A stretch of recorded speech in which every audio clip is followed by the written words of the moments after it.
Moi, je n'apprends pas le tricot parce qu'il n'y a pas assez de modèles gratuits. Faut qu'on en parle là, parce que je suis pas d'accord du tout.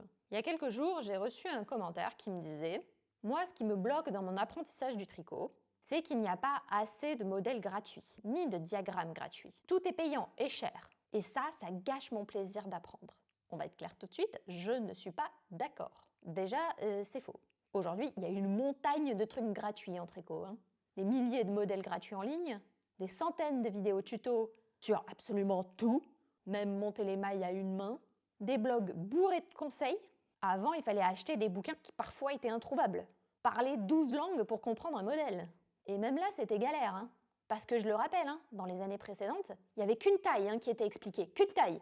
Si tu faisais pas cette taille-là, sur l'épaule, comme on dit. Ou sur l'oreille, ça dépend les régions. En gros, tu te débrouillais, quoi.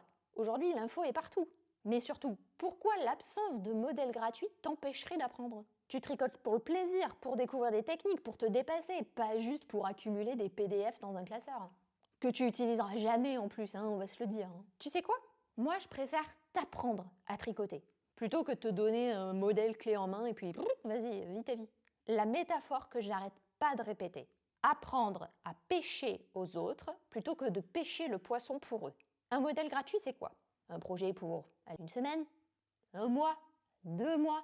La connaissance, elle te sert pour toute la vie. Alors arrête de chercher le modèle gratuit qui va changer ta vie. Ce qui compte, c'est d'apprendre, d'explorer et de créer. Le tricot, c'est pas juste sur un modèle, c'est un voyage créatif. Et toi, t'en penses quoi? Dis-le moi en commentaire.